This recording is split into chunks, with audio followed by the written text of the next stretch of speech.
So is the development of AI an explicit reckoning of the credit instrument that we're given as reducible to your compliance? That's what we're going to explore today. For the uninitiated, we explore what it means to be a consumer by questioning our production process. So if you've never thought of the way how you produce yourself as a credit instrument or as the principal product of civilization, this might be thought-provoking. So let us explore today's topic. If we're given as consumers, and nobody would argue against that, can we look at the development of AI in a completely different light in reference to ultimately the goodwill that we extend to a system?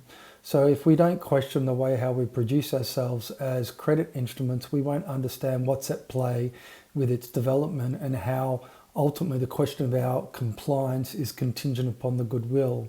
So we need to explore the way how we're given now as demand centres to understand that being a credit instrument, you are credited demand, but you're also credited compliance. So we need to explore what occurs when AI is offered for a destining, we could say.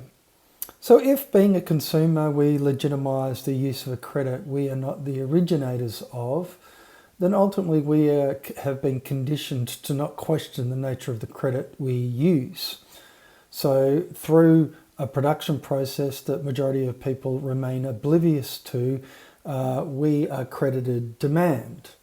So we are allowed to exercise the agency that we're credited and so make choices in reference to what we hold out for ourselves. So that is, if you're given as an economic agent, you're led by interest. You're orientated towards life marginally to discount ultimately what you're not credited.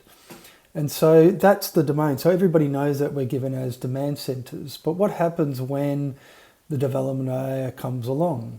So if a machine can produce or do our jobs, we have to look at the question of AI in reference to the production process or our ultimate role. So if our ultimate role when we produce ourselves as credit instruments is not what we do, but is what we discount through what we do, then ultimately the reckoning of AI is to make redundant the production process of the consumer form of life. And yet what happens with the advent of AI when an economic system does not require demand centres in order to legitimise the control that has been set in train? So we can say that the scenario, the reckoning of AI is that we're not credited want, or so the economic multiplier of our want, but simply our capacity to comply. So we're moving from, we could say, an economy of demand in reference to one of compliance. Ultimately, this is contingent upon whether or not our economy is a command economy. So the way how that we answer this question, when you don't disregard your production process, is to consider the way how time is given to you. So if you cannot not produce yourself as the credit instrument, then you're given as, because you don't have a choice on the way how time's given to you in order to rationalise the price put on your labour, then ultimately the choices that you make are derivative to that command. And so maybe we could say that AI makes the command economy explicit. So our economy has always been a command economy, but because we've been sold as economic agents or credit instruments, we regioned our choices in reference to what we don't question. So if you don't question your production process, and you don't obviously consider the nature of the way how time's given to you, so whether or not you have a choice on that, and if you were to question that, then you'll be questioning the legitimacy of the credit that you use to substantiate life as nothing else but a buyer's journey. This is what becomes a reckoning. So we need to look at the way how the development of AI turns us from a demand centre into perhaps a compliance node. So the way that we can look at this is that if the investment in AI is ultimately orientated towards removing the existential arbitrage, we could say, as a principal trade. So we have to look at what existential arbitrage is. And this ultimately involves the production process, because if we see our lives as a value proposition, so the way how we invest the self with the value, so in reference to what we do, we discount ultimately the credit instrument or the investment vehicle that is a requirement for the self that we produce. So the easiest way to understand this is that the consumer is always transcendent to what you do. So you discount through your production as a consumer. You discount through the role that you invest yourself in, the investment vehicle that is always transcendent. And so you see life as a risk-free proposition because you're led through an interest. You externalize risk because you're given as a demand center, and you externalize the question of creativity or what you outsource. And so that is critical when you're looking at that. If AI is coming along not to take your job, but to make the form of life, and so essentially the economic model redundant, then it's based upon the removal of existential arbitrage, or the way how you sell yourself on the future self that you invest in through the consumer vehicle that is necessary for it. So what happens here when AI comes along and makes us a node? If the whole premise of AI is efficiency, and so to replace people to do things, we can say, then by default of them doing things does not require economic activity or the investment vehicle that the consumer is. So you have to always frame it along these lines to understand the nature of what was the deal, so the Faustian pact. So if through becoming a credit instrument or a demand center, so we're looking at from a demand center, and so the progression from a demand center to a compliance node, then you outsource creativity because you're ultimately seeking a return for your actions. You're credited to satisfy your wants, so that's the buyer's journey that's been set. And so in turn, you are managed as a credit instrument, as a demand center. And so your lifetime value is in reference to that. So the system requires a way how to monetize your aspirations by selling you visions so that it can entrain you. And so therefore you can go obviously long on that investment vehicle, because you're always seeking a return for the absence of the creativity that you disregard, that you outsource.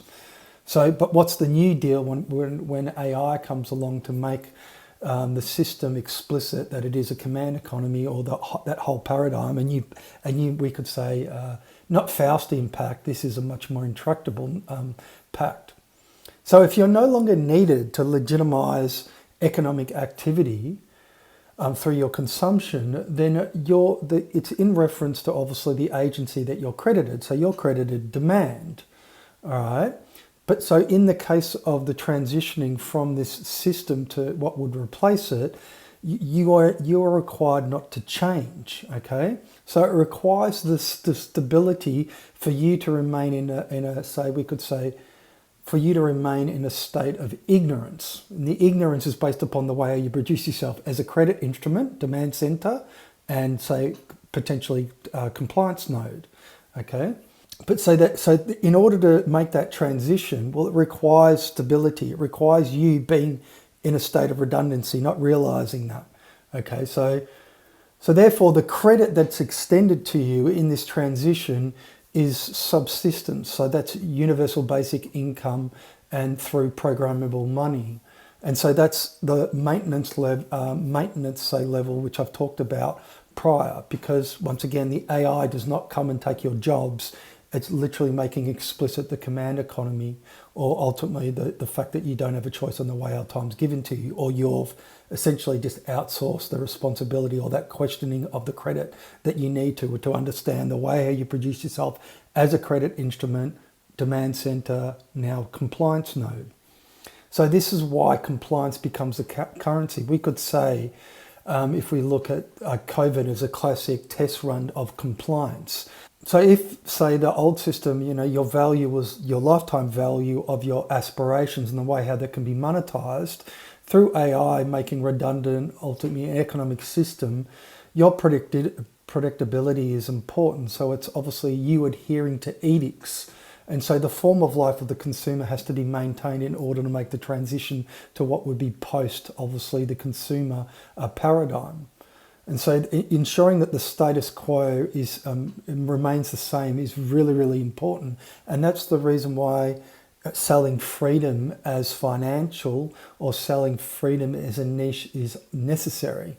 Because ultimately you are going to sell people on the freedom within a constraint that they're completely oblivious to when they don't question the way how they produce themselves as a credit instrument or their existential status.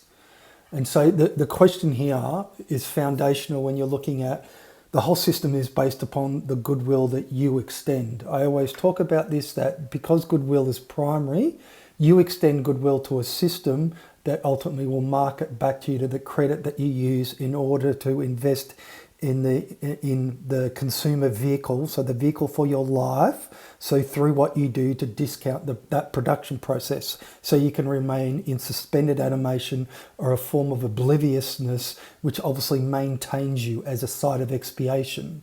So the issue here is that that goodwill is necessary. It's necessary in order to make the transition. So if people recognize that the whole system of discounting people, all right, so through, because you're not a person, as I always say, you're a credit instrument. So a credit instrument is dehumanizing and ultimately is a frame that's used to overlay you and manage you. Okay, so the system's vulnerability, and so this predates the development of AI or anything, because you've been developed as the finished product of civilization for a few hundred years now.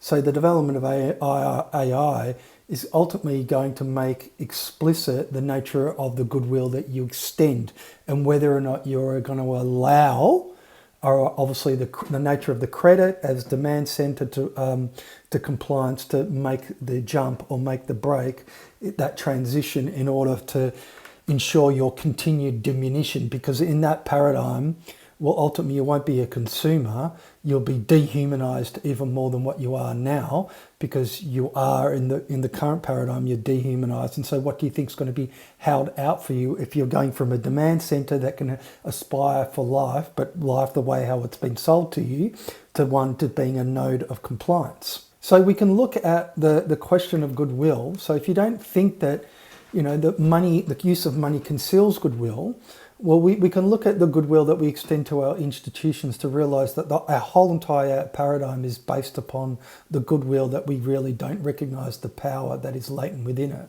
And so one of the things that we can do when we're looking at it is to look at movements within culture now. So we can look at quiet quitting, or primarily the way how men are becoming disconnected or disenfranchised from modernity.